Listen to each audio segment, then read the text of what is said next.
Hello, hello. Today I'm going to be showing you how to draw different characters using simple shapes. The reason why you'd want to do this is because it can help you make expressive characters with proper anatomy in a very simplified way.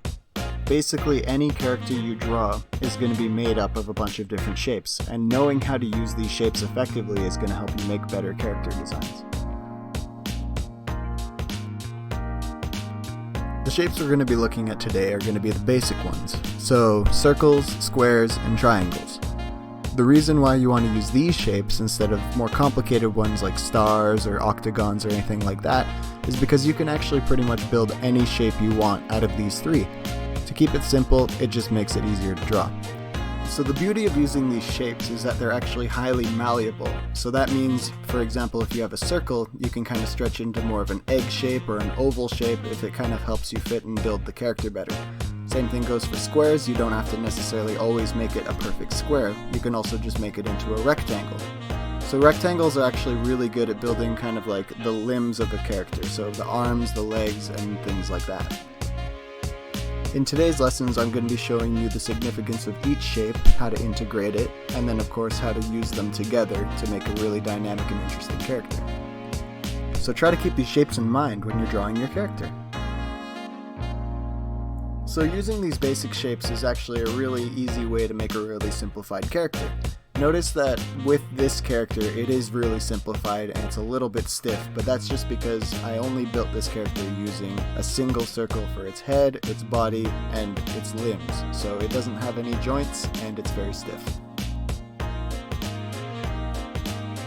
The biggest difference between this character and the previous bear that I drew is that I was combining the shapes together to create a character. So for example, the initial character with the bear, I drew just a circle for the head, a circle for the body, and that was it. But with this character, I was able to build a more dynamic character because I added more circles for each part of the character so that I could create more complicated limbs, shapes of the face, and other parts of the character. Notice that I can do a lot more with the character's pose with the more parts that I've given it. Now that we're on the topic of circles, I kind of want to show how each shape can emphasize a different characteristic in a character. So for example, if I'm to draw a circular character with lots of circular features, you get a really cutesy, simple, round character. Also, another way to make your characters look cuter is you want to make the head proportionally bigger and maybe make the eyes bigger as well. Comparatively, if you were to make a bear completely out of squares instead of circles, you'd get a much more sturdy, durable, kind of like tough-looking character as opposed to a cutesy one. If you're using squares to build the skeleton of your character though, you might end up getting something that kind of looks like a Minecraft character, so you want to be careful when you're using squares. Sometimes it's better to integrate it with other shapes as well. So for example, you can add some circles and some triangles to kind of hold that character together, because if you notice, this character looks a little bit too blocky. Next up is actually a character made entirely out of triangles. So if you notice this bear, he looks really devious, sneaky, and kind of pointy. He kind of looks more like a villain. So when you're using triangles, these sharp edges really make the character look a lot more dangerous. It's being like the complete opposite of a rounded character.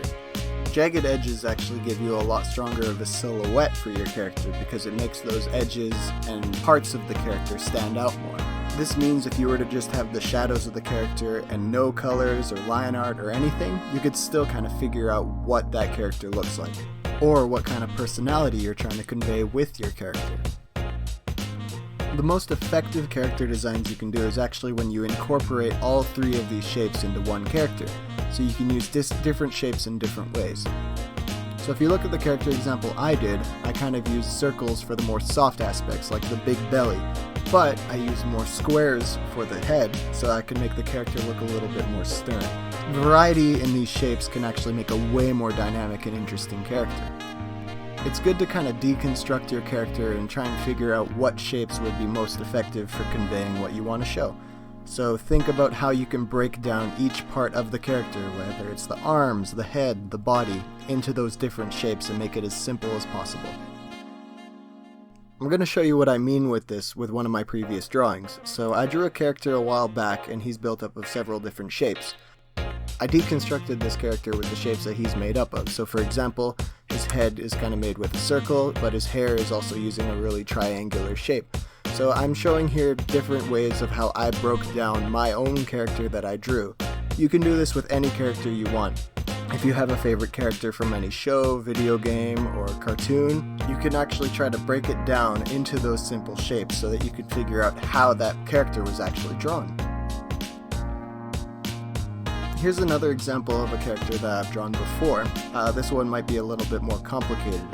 So notice how I use different shapes to build the joints for the limbs. So for example, I use the ball joint for the elbow, I use rectangles to kind of build the arms, but ultimately this character is built from those three simple shapes: circles, squares, and triangles. After I've built the basic shapes of the character and kind of built that skeleton, then I can kind of fill in the pieces and kind of show where the skin is and how those shapes connect to each other.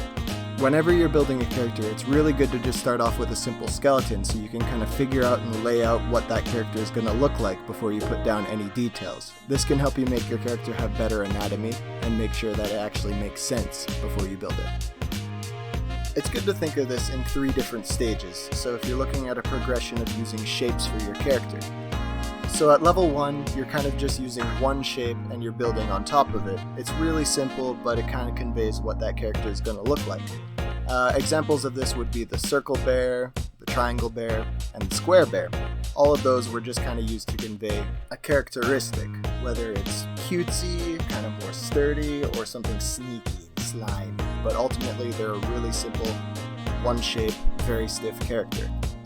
Level 2 is when you kind of combine different shapes, so if you have the triangles, circles, and squares all together, and you can make a more dynamic looking character.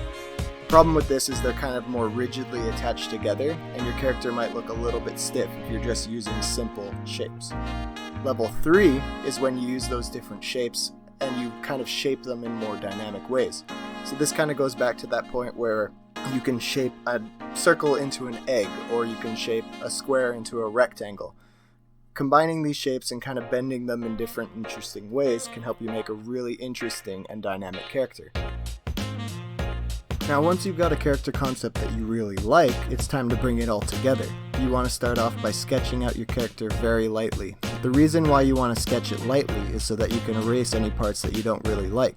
Also, drawing more lightly helps you draw more loosely, and you can get better shapes rather than really stiff shapes. So after you do the sketch, you can start to do the line art. This is where you can kind of fix up the points in the sketch that you find might have been a little bit messy, but this is where you clear up the drawing as best you can. During the line art phase, you want to make sure that you're drawing as carefully as possible so that you can really clean up your drawing. Finally, once you're done the line art, you can add some color to it, and this will make your character really pop out. And with that, your character is done.